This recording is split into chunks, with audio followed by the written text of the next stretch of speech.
Summer और दीक्षा बहुत अच्छे दोस्त थे। दोनों कॉलेज के जमाने से फ्रेंड्स थे और न्यू ईयर 2026 की शाम कुछ नया करने की सोच रहे थे। इसी बीच समर का फोन बजा। उसका दोस्त शशांक कॉल कर रहा था। शशांक, हम रेस्टोरेंट में तुम्हारा और बाकी दोस्तों का इंतजार कर रहे हैं। सॉरी यार, दरअसल मैं तुम्हें और दीक्षा को एक सरप्राइज देना चाहता था। हम सब फ्रेंड थंडर लीफ हिल रिजॉर्ट में बैठे पार्टी एंजॉय कर रहे हैं। ये सुनकर समर चौंक गया। ये क्या बात हुई? तुम्हें पहले बताना चाहिए था ना।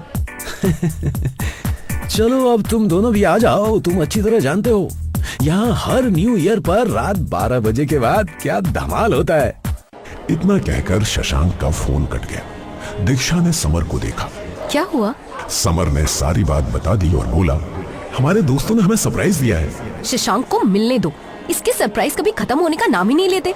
कुछ देर सोचने के बाद दीक्षा बोली, लेकिन जिस रिजॉर्ट का उसने नाम लिया वो तो जंगल के बीच में है और कुछ ही देर में रात हो जाएगी। कम ऑन दीक्षा, हम पहाड़ी इलाकों में रहने वाले हैं। यहाँ के टीनेजर्स जंगल में बने रिजॉर्ट में न्यू ईयर पार्टी एंजॉय करते हैं। दीक्षा कार में बैठ गई और समर ने कार जंगल की ओर मोड़ दी।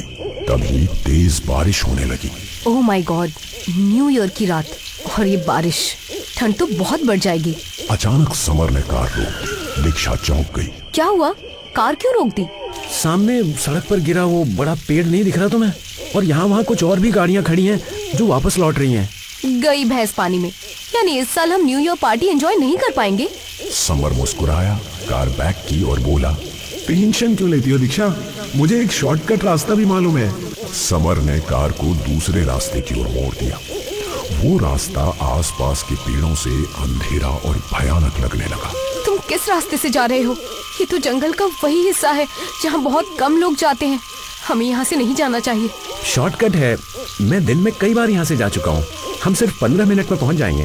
कार थोड़ी ही आगे बढ़ी थी कि अचानक बारिश तेज हो गई। झपाझप पानी की आवाजें, हवाओं की सीटी और अंधेरा सब मिलकर माहौल बेहद डरावना कर रहे थे। अचानक कार जोर से हिलकर रुक गई। ओह माय गॉड, ये क्या? कार क्यों रुक गई? समर बाहर निकला, भीगता हुआ टायर देखने लगा। टायर पंचर हो चुका है। समर ने मोबाइल निकाला मगर उसमें नेटवर्क नहीं था। दीक्षा ने भी फोन निकाला मगर उसके मोबाइल में भी नेटवर्क नहीं था। दीक्षा कार से बाहर आ गई। हम दोनों फंस गए हैं। तभी समर की नजर दूर पड़ी। बारिश की धुंध के बीच एक पुराना बंगला दिखाई दे रहा था। टेंशन मत लो, वो सामने एक बंगला दिख रहा है, चलो वहां चलते हैं, शायद मदद मिल जाए। बारिश और ठंड से बचने का कोई और रास्ता न होने के कारण समर और दीक्षा उस पुराने वीरान बंगले की ओर बढ़ गए। उनकी सांसों की भाप ठंड में उड़ रही थी। चारों ओर सन्नाटा, पेड़ों से टपकती बूंदें और हवा में एक अनजाना डर। दोनों ने बंगले के दरवाजे पर जाकर घंटी बजा दी। ये नया साल 2026 हमेशा याद रहेगा। अगले ही पल दरवाजा धीरे धीरे चर्र करते हुए खुला। दरवाजा खुलते ही समर और दीक्षा ने एक अजीब सी ठंडक महसूस की, जैसे बंगले के अंदर की हवा बाहर की बारिश से भी ठंडी हो और मानो दीवारों में कोई अनदेखा सन्नाटा छिपा हुआ हो। सामने एक सुंदर औरत खड़ी थी जिसकी आंखों में ऐसा सूनापन था मानो वो मुस्कुरा तो रही हो लेकिन उसकी आत्मा कहीं और अटकी हो। कौन हो तुम? मेरा नाम दीक्षा है और ये मेरा फ्रेंड समर है। हम होटल जा रहे थे लेकिन रास्ते में एक पेड़ गिर गया। हमें मजबूरी में इस शॉर्टकट रास्ते से आना पड़ा। हमारी कार का टायर पंक्चर हो गया है। औरत हल्की मुस्कान के साथ बोली, मेरा नाम पूनम है, मैं इसी बंगले में रहती हूँ। तुम दोनों भीग चुके हो, अंदर आ जाओ, रात में ट्रैवल नहीं करना चाहिए। समर और दीक्षा बंगले के भीतर आ गए। अंदर का माहौल और भी भयानक था। फर्श पर पुराने लकड़ी के निशान, दीवारों पर धूल जमी पुरानी तस्वीरें और हर कमरे में ऐसा लगता था मानो अदृश्य आंखें उन्हें चुपचाप देख रही हो। मंद पीली रोशनी के बावजूद सारा घर अजीब सा खाली, अजीब सा जिंदा महसूस हो रहा था। ऊपर बालकनी में एक कमरा है, वहाँ जाकर तुम दोनों अपने कपड़े बदल लो। कुछ देर बाद जब कपड़े सूख जाएं, तब उन्हें बदल देना, वरना तुम बीमार पड़ जाओगे। समर और दीक्षा ऊपर चले गए। सीढ़ियों की हर सीढ़ी उनके पैरों के नीचे ऐसे चर्र चर्र कर रही थी मानो वर्षों से किसी इंसान का वजन न झेला हो। कमरे में पहुंचकर दोनों कपड़े बदलने लगे। कपड़े बदलने के बाद दीक्षा ने कमरे की चीजों पर ध्यान देना शुरू किया। पुरानी लकड़ी की अलमारी, धूल से ढके शीशे और एक कोने में रखा टूटा हुआ म्यूजिक बॉक्स जो बंद होने के बावजूद हल्की सी धुन जैसा कुछ फुसफुसा रहा था। क्या हुआ दीक्षा? तुम्हें इस बंगले में कुछ अजीब नहीं लग रहा? जैसे मैं बता नहीं सकती, जैसे हम समय के पीछे चले आए हों। कितनी बार कहा है हॉलीवुड की फिल्में कम देखा करो। कुछ देर बाद दोनों नीचे आ गए। पूनम ने दोनों को देखा और बोली, तुम दोनों काफी थके हुए लग रहे हो। डाइनिंग टेबल पर खाना तैयार है, डिनर कर लो। समर ने मना किया, दीक्षा ने भी, लेकिन पूनम जिद करने लगी। आखिरकार दोनों मान गए। डाइनिंग टेबल पर मोमबत्तियां जली हुई थी। उनकी लौ हवा के बिना भी हल्की हल्की कांप रही थी, मानो किसी अनदेखे साए की सांसें उन्हें हिला रही हों। टेबल पर एक 16 वर्षीय लड़की बैठी थी। वो समर और दीक्षा को बिना पलक झपकाए घूर रही थी। उसकी आंखों में कोई हरकत नहीं, कोई चमक नहीं, बस मृत सी स्थिरता। दीक्षा के शरीर में सिहरन दौड़ गई।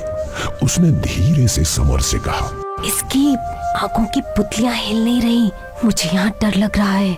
धीरे बोलो, नहीं तो वो सुन लेगी, उसे बुरा लग जाएगा। ये मेरी बेटी है, कुछ दिनों से बीमार चल रही है। आओ खाना खाते हैं। कुछ देर बाद डिनर पूरा हुआ। पूनम ने उन्हें एक कमरे की ओर जाते हुए कहा, बाहर मौसम बहुत खराब है। जब तक मौसम सही नहीं हो जाता तुम दोनों यहीं रुको। कुछ देर बाद मेरे पति लौट आएंगे। सुबह मैं तुम्हारी कार मैकेनिक को दिखाकर तुम्हें वापस भेज दूंगी। समर और दीक्षा के पास कोई चारा नहीं था। समर ने समय देखा, घड़ी में रात के ठीक 12 बजे थे। समर पूनम से बातचीत करता रहा, लेकिन बहुत देर के बाद भी घड़ी 12 पर ही रुकी रही।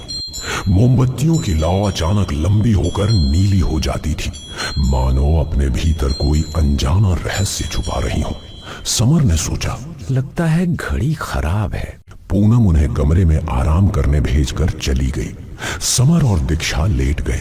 बाहर लगातार बारिश हो रही थी। धीरे धीरे दोनों को नींद आ गई। बहुत देर बाद जब उनकी आंख खुली, बारिश अभी भी हो रही थी।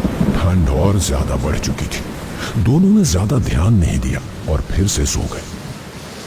कई घंटे बाद जब फिर आंख खुली, बाहर अभी भी रात थी, अभी भी बारिश, अभी भी वही अंधेरा। दीक्षा को कुछ शक सा हुआ। ये कुछ गड़बड़ नहीं है? हमने घड़ी देखी थी रात के 12 बजे और हम 6-7 घंटे सो चुके हैं, लेकिन सुबह नहीं हुई। समर ने भी नोटिस किया। डाइनिंग टेबल पर वही पूनम और उसकी बेटी बैठे थे, जैसे वे रात भर हिले तक ना हो। आपके पति अभी तक नहीं आए? तुम टेंशन क्यों लेते हो? जाओ, जाकर सो जाओ। सुबह होते ही वो वापस आ जाएंगे। नहीं, हम यहीं बैठेंगे। दोनों काफी देर बैठे रहे, लेकिन सुबह नहीं हुई। ये क्या है? सुबह क्यों नहीं हो रही है? समर और दीक्षा दोनों दरवाजे की ओर भागे, पर तभी पूनम और उसकी बेटी का चेहरा भयानक रूप में फटने लगा। आंखें पूरी काली। बेवकूफ, जो इस विला के अंदर आ जाता है उसकी सुबह कभी नहीं होती। यहाँ आज भी 1991 चल रहा है। समर ने दीवार पर लगे कैलेंडर की ओर देखा। वो सचमुच 1991 का कैलेंडर था। उस पर उसी तारीख का गोला बना था। मुझे तभी कुछ तो बहुत अजीब लग रहा था। अगले ही पल पूनम और उसकी बेटी के चेहरे और ज्यादा भयानक रूप से बदलने लगे। पूनम चीखते हुए बोली, बरसों पहले हमारे पति न्यू ईयर की रात न्यू ईयर मनाने के बहाने हमें यहाँ लेकर आए थे, लेकिन उन्होंने हमें मार दिया क्योंकि उन्हें शक था कि मेरा अफेयर किसी और के साथ चल रहा था। मैं और मेरी बेटी हाथ जोड़ते रहे, गिड़गिड़ाते रहे, लेकिन उन्हें तरस नहीं आया और आज तक वो लौट वापस नहीं आए। हम बरसों से उनके आने का इंतजार कर रहे हैं। अब जो भी इस घर में आता है वो कभी वापस नहीं जाता। समर और दीक्षा पीछे हटे, पर अब बहुत देर हो चुकी थी। पूनम और उसकी बेटी ने भयानक अंदाज में उन पर झपट्टा मारा। भयानक चीखें, अंधेरा, और फिर उस रात ना तो सुबह हुई ना 2026 आया। 2026 हॉरर न्यू ईयर ने 2 और मासूम जिंदगियां अपने अंधेरे में निकल ली थी।